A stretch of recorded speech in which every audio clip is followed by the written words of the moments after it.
Hi, everybody. Welcome to the Holy Week Challenge at Home with God. I'm sure that people are going to be coming on here, so I'm coming on a little bit early. I'm here with Elijah. How old are you, Elijah? 8. And Jude, how old are you? 6. Nice.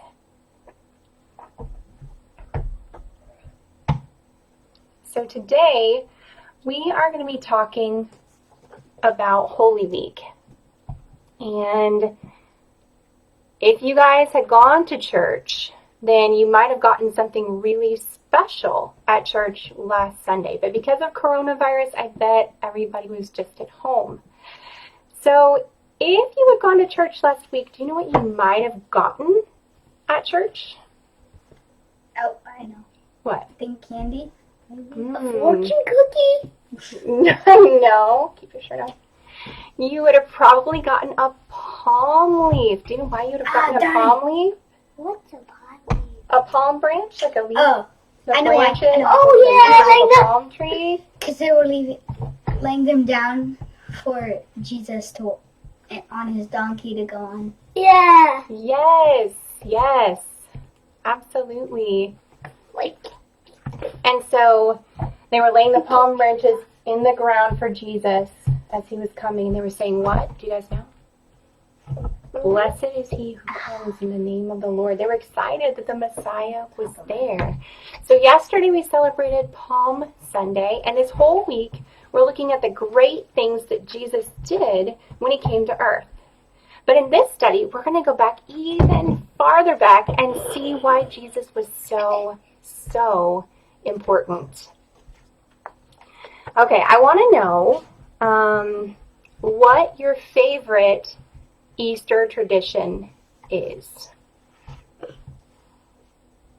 Does anybody have a favorite Easter tradition? What's something fun that you like to do at Easter time? I got it. What? Sometimes my grandma comes over and she has these little Easter eggs with candy inside and she hides them around our house. Ooh, yeah. Does anybody hide Easter eggs?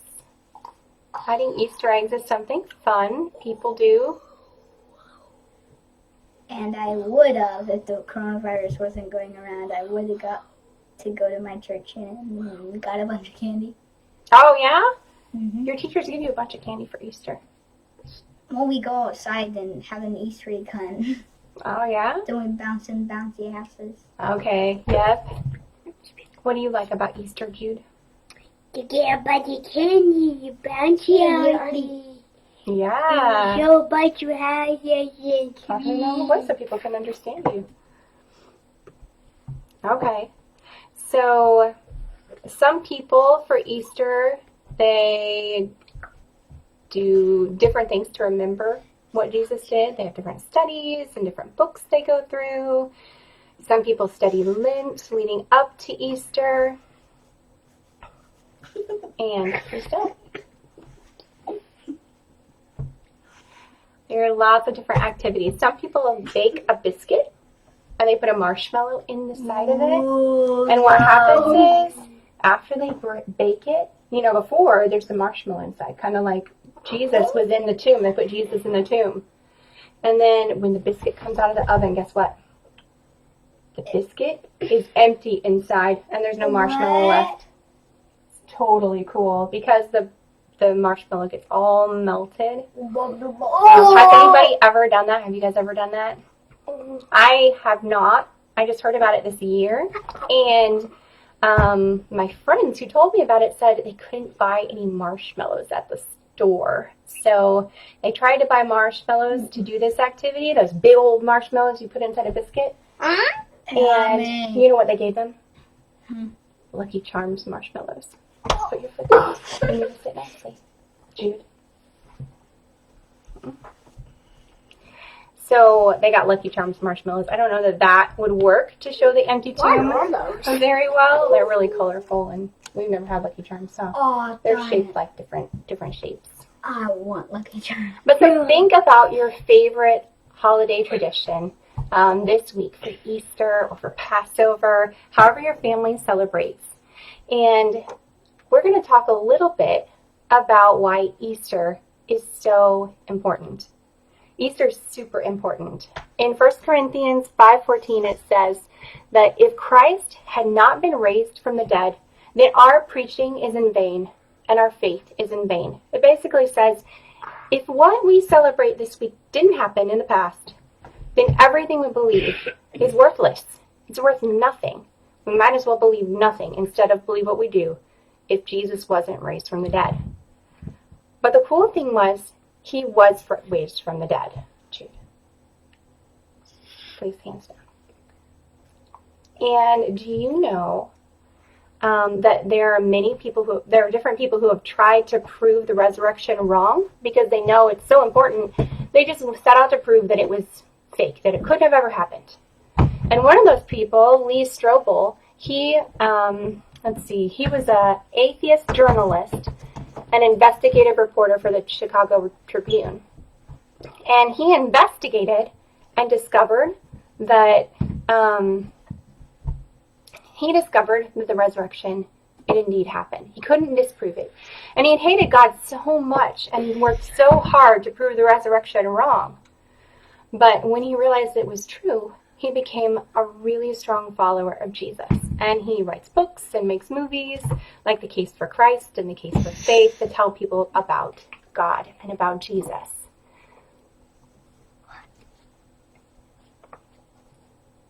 To understand just how important it is, we have to look in the Old Testament first. The Old Testament is the first half of our Bible. Now, have you ever wondered how the Old Testament and the New Testament are related? You guys ever wondered how they go together? Eli, have you ever wondered that? Have you ever thought, how do all these stories in the Old Testament go together? Yeah? Most people, I think, have wondered that at one time or another. If you've ever wondered that, you can type yes in the chat. There's a chat there. So if you have ever wondered that, type yes, I've wondered that. Oh.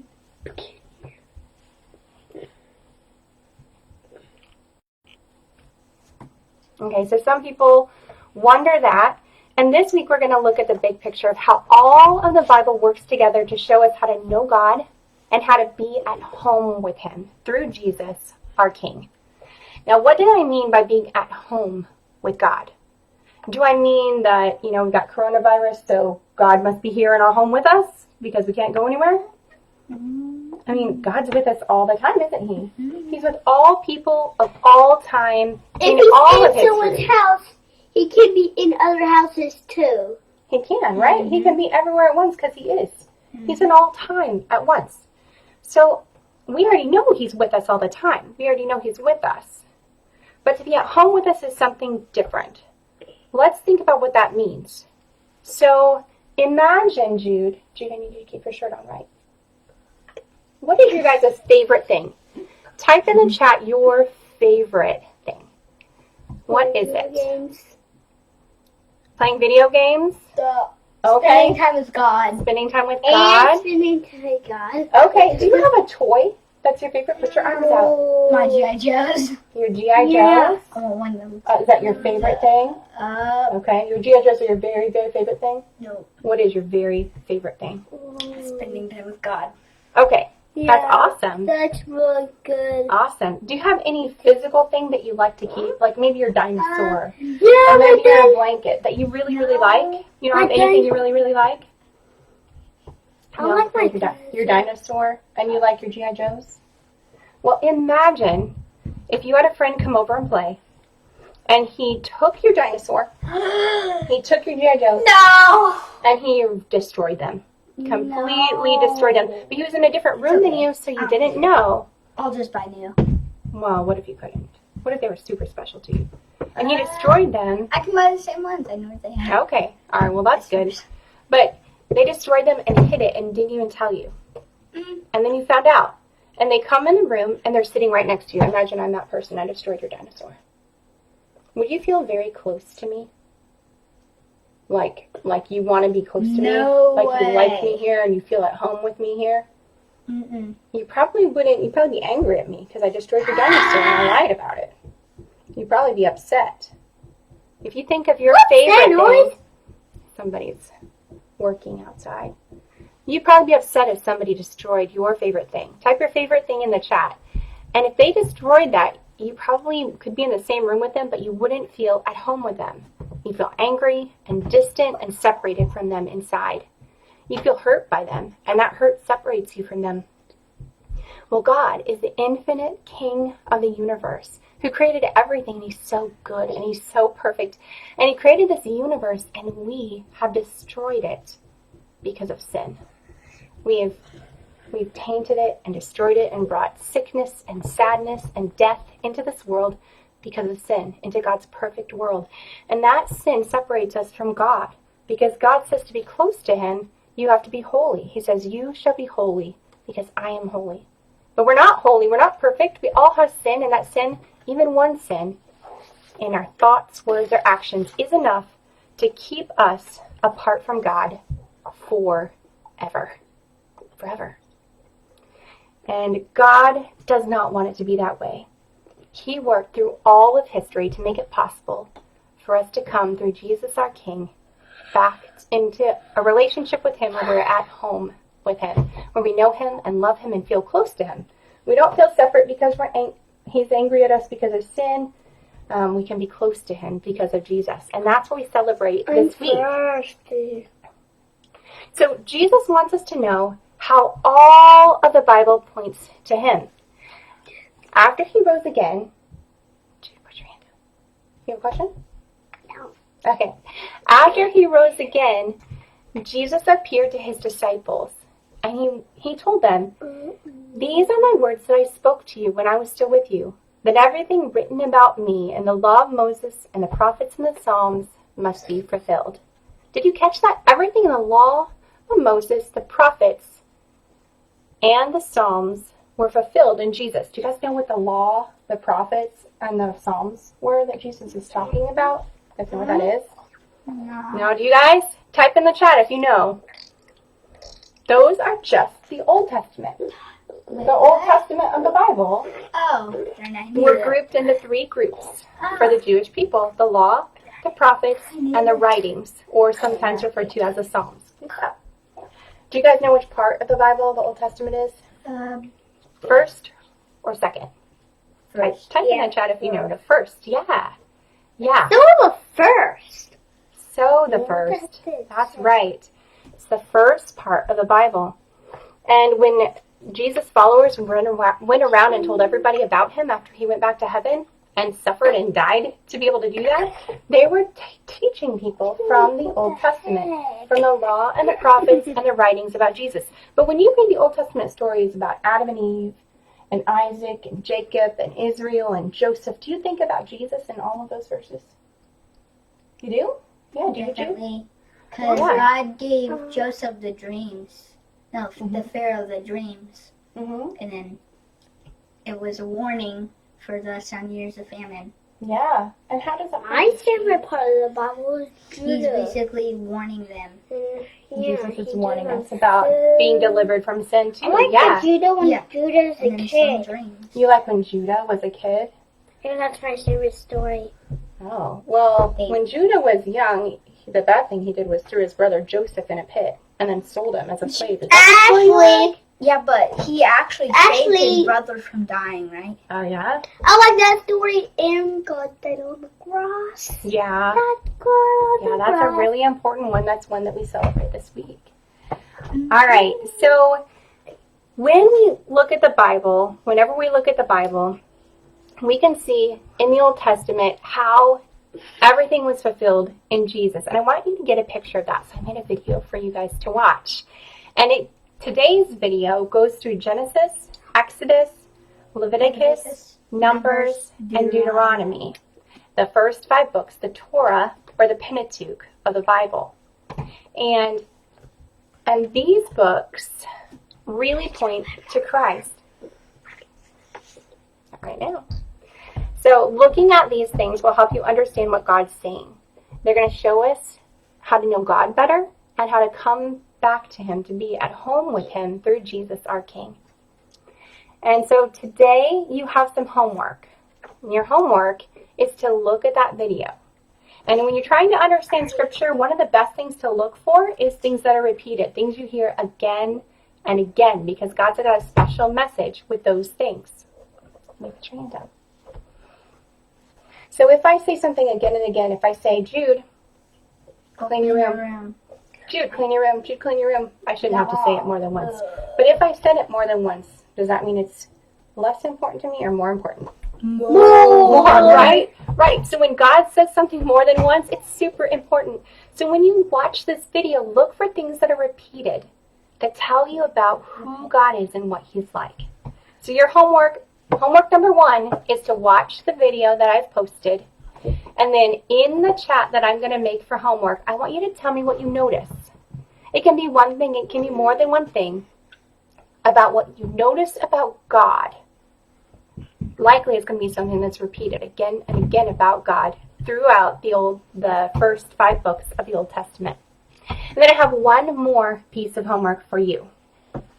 And this is that activity just to show us how much we need Jesus. Please put that down. Okay? And sometimes it's hard to obey, isn't it? She's having trouble obeying right now. And it's just hard to obey sometimes. It's hard to sit still and hard to obey. And when I was a kid, I didn't obey very well. And I didn't understand about Jesus. I knew when God was a kid, He never done bad things. That's right. When Jesus was a boy, He didn't do anything bad. That would be cool to be able to do that.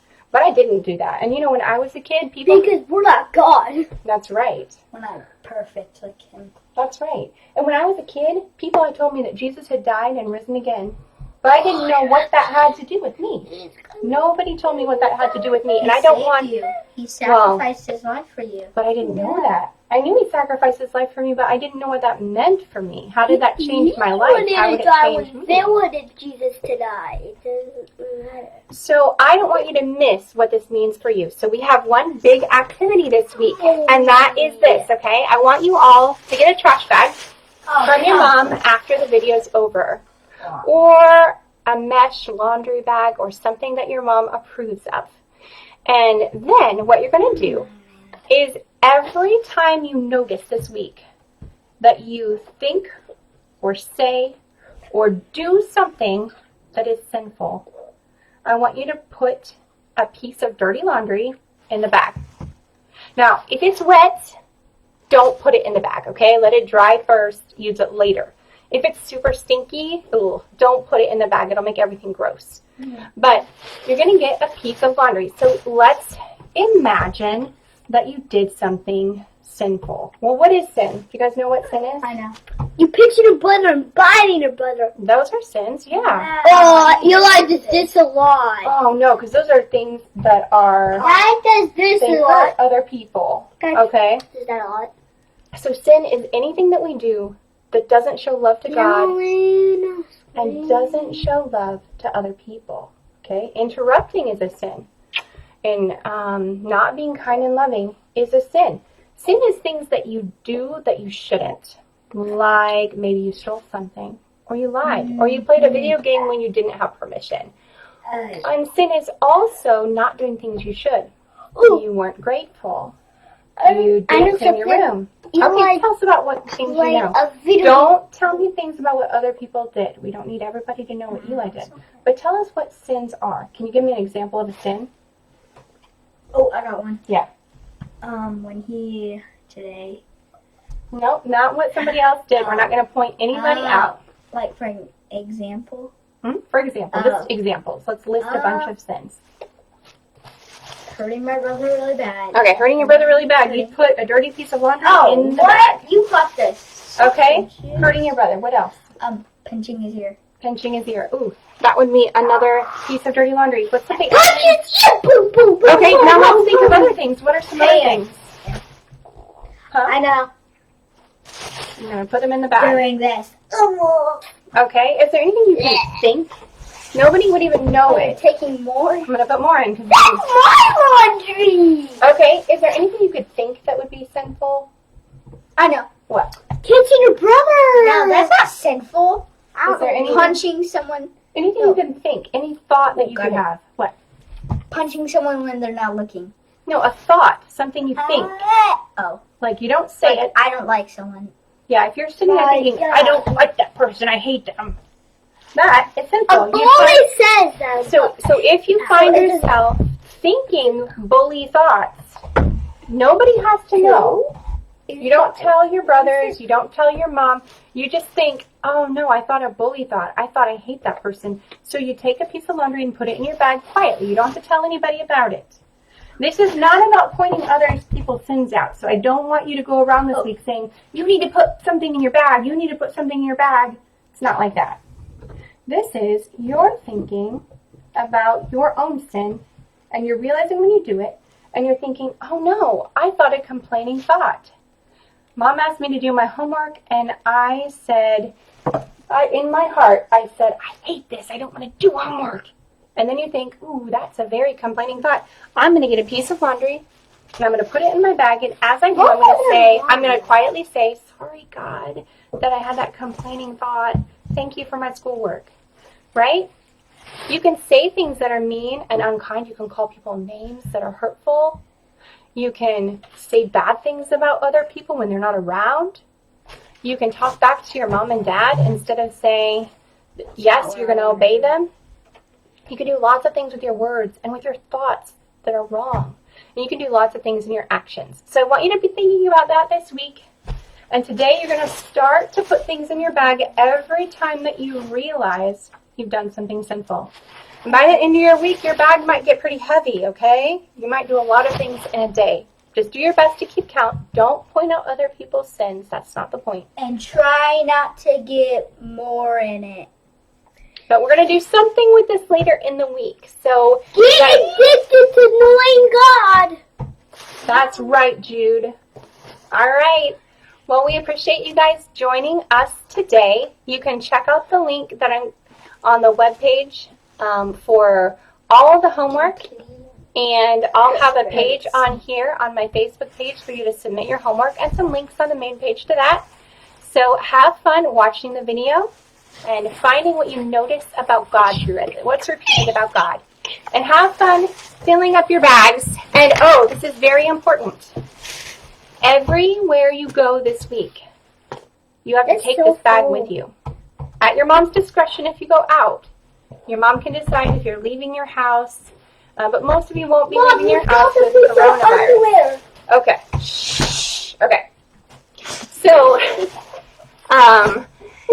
wherever you go, I want you to carry that bag. Do you think that's going to be easy to do with all that laundry? Yeah. No. If you What about put it in our stupid car? laundry, did all of Put it it in your car. Or can we Yeah. keep it at home? Then we keep track wherever we go. No, see, here's the thing. We don't go anywhere in our cars right now. We're at home. We're stuck here. So we You can go to the hospital. when you play outside, you're going to carry your bag. Do you think it's getting easy to carry it on your bike? No. Not I have easy. to.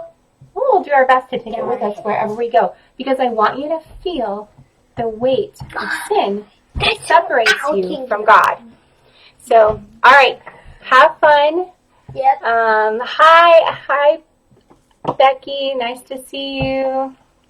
Yeah. So, Hi, teacher. Yeah. thanks to everybody who joined, and we hope you have a great, fun time with the homework. And we'll see you again tomorrow at 1 Central Daylight Time, talking about how to be at home with God.